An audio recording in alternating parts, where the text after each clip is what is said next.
क्या जदयू के वोटरों ने भारतीय जनता पार्टी के उम्मीदवारों को वोट नहीं किया? ये एक बड़ा सवाल है। सवाल इसीलिए कि समीक्षा बैठक जो भाजपा के अंदर चल रही है, उस समीक्षा बैठक से यही लबोलुआब, यही सारी बातें निकल कर के सामने आ रही है। देखिए, 2024 के लोकसभा चुनाव में जदयू को 12 सीटें आई हैं, भाजपा को भी 12 सीटें आई हैं और लोजपा रामविलास यानी चिराग की पार्टी को 5 सीटें आई हैं, जो 5 सीटें उनको एनडीए की तरफ से मिली थी। लोजपा रामविलास का 100% स्ट्राइक रेट इस बार भी रहा है। लेकिन मुश्किल किसके लिए है? मुश्किल भाजपा के लिए है, मुश्किल जदयू के लिए है।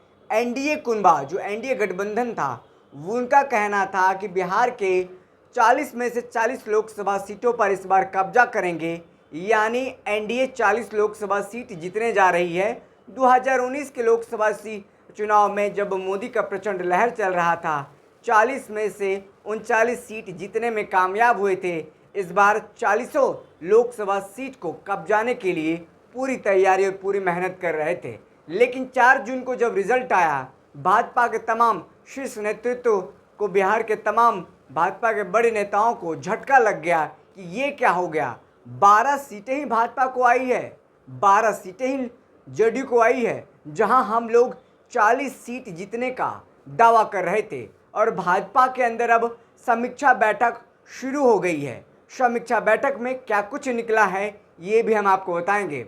देखिए, बीते दिनों भारतीय जनता पार्टी के प्रदेश कार्यालय पटना में तमाम भाजपा के बड़े नेताओं के सामने समीक्षा बैठक बुलाया गया था। समीक्षा बैठक में तमाम नेता मौजूद थे, चाहे प्रभारी हो या फिर अध्यक्ष हो भाजपा के बिहार के, तमाम लोग वहाँ पर मौजूद थे। मिथिलेश तिवारी मौजूद थे, भिखू भाई दलसानिया मौजूद थे, तमाम लोग वहाँ पर मौजूद थे जो वरिष्ठ नेता हैं, जो कि शीर्ष नेतृत्व हैं बिहार भाजपा के।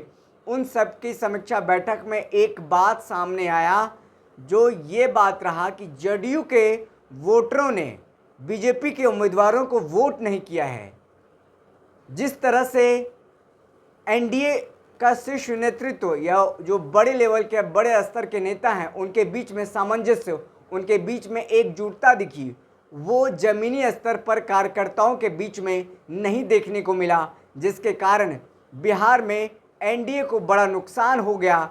और 400 सीट पूरे देश में जीतने का दम भरने वाली भाजपा, और वहीं बिहार में 40 में से 40 सीट जीतने वाली एनडीए को 12 भाजपा, 12 जदयू और 5 लोजपा रामविलास और 1 मांझी, यानी 30 सीट जीतने में कामयाब हुए कुल मिलाकर के ये कहें तो। ऐसे में अब देखा जाए, जो बड़े स्तर पे, बड़े लेवल पे नेताओं ने चुनाव प्रचार किया, चाहे जदयू के लिए भाजपा नेताओं का चुनाव प्रचार करना या भाजपा के उम्मीदवारों के लिए जदयू के तमाम नेताओं का चुनाव प्रचार करना, मुख्यमंत्री नीतीश कुमार का चुनाव प्रचार करना, देश के प्रधानमंत्री नरेंद्र मोदी का बिहार में आकर के कई सभाएं करना, रोड शो करना। लेकिन इन सब के बावजूद भी आखिरी चरण में जो शाहाबाद क्षेत्र का रीजन है, औरंगाबाद, जिसको चित्तौड़गढ़ का किला कहा जाता रहा है,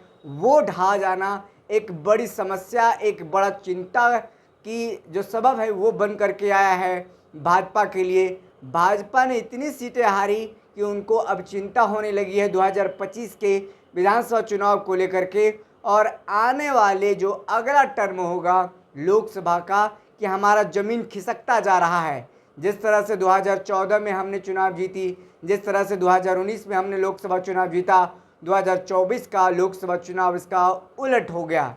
मुझे यहाँ पर नुकसान उठाना पड़ गया, भारतीय जनता पार्टी को नुकसान उठाना पड़ गया। अब सोचने वाली बात हो गई है कि अब क्या होगा।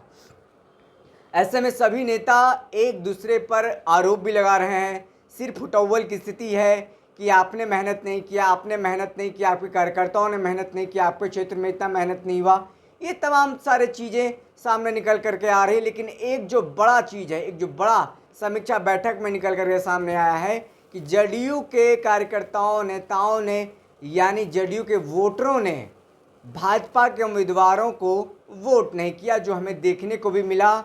जिस तरह से शाहाबाद क्षेत्र क्लियर हो गया, बक्सर हार गए, आरा हार गए, काराकाट हार गए, पाटलिपुत्रा हार गए आखिरी चरण में। ये तमाम जो सीटें हैं आखिरी चरण की सीटें थी और हारने के बाद अब भाजपा में समीक्षा बैठक हो रही है और कहा जा रहा है कि जदयू के वोटरों ने वोट नहीं किया और उसका कारण कहीं न कहीं जहाँ तक तमाम जो पत्रकार हैं, जो विश्लेषक हैं, जो विश्लेषण कर रहे हैं, वो देख पा रहे हैं पवन सिंह ने जो खेला किया है, पवन सिंह के कारण देखिए शाहाबाद क्षेत्र क्लियर हो गया। पवन सिंह राजपूत उम्मीदवार थे। पवन सिंह को पहले भाजपा ने आसनसोल से उतारा था, लेकिन पवन सिंह ने वहां से लड़ने का मन नहीं बना, यानी वहां से नकार दिया, आसनसोल से नहीं लड़ेंगे। फिर बिहार से टिकट मांगने लगे, भाजपा ने बिहार से टिकट नहीं दिया। ऐसे में उन्होंने निर्दलीय चुनाव लड़ने का ऐलान कर दिया और काराकाट लोकसभा क्षेत्र में चुनाव लड़ने के लिए कूद गए, जहां पर एनडीए की तरफ से प्रत्याशी थे उपेंद्र कुशवाहा। उपेंद्र कुशवाहा जो बड़े नेता हैं और बड़े शख्सियत हैं कुशवाहा समाज के, कुशवाहा समाज उनको बड़ा नेता मानता है, उनको काराकाट में तीसरे नंबर पर धकेल दिया, तीसरे नंबर पर पहुंचा दिया है। ऐसे में उपेंद्र कुशवाहा का बयान भी आता है, उनमें कहते हैं कि पवन सिंह फैक्टर थे या फैक्टर बनाया गया, ये किसी से छिपा नहीं है। तो कहीं ना कहीं पवन सिंह सबसे बड़ा अहम फैक्टर रहे भाजपा के लिए, एनडीए के लिए, ये भी साफ तौर पर सामने आ रहा है। और ये भी बातें सामने आ रही कि जदयू के वोटरों ने, खास करके कुशवाहा वोटरों ने भाजपा के उम्मीदवारों को वोट नहीं किया है।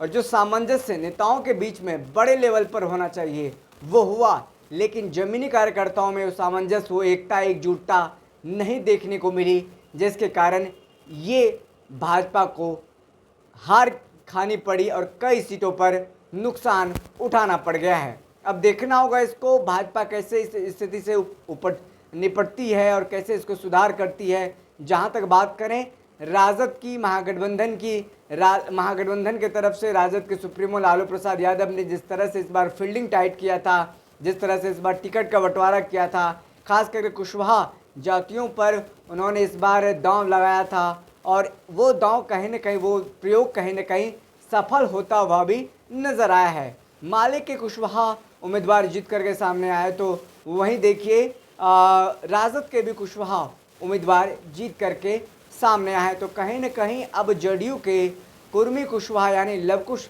समीकरण में लालू प्रसाद यादव ने बड़ी सिंधमारी कर दी है, जिसका खामियाजा 2024 के लोकसभा चुनाव में पूरे एनडीए कुनबा को उठाना पड़ा है। फिलहाल इस खबर में इतना है। अगर आपने अभी तक हमारे यूट्यूब चैनल को सब्सक्राइब नहीं किया तो सब्सक्राइब कर दें। बहुत बहुत शुक्रिया।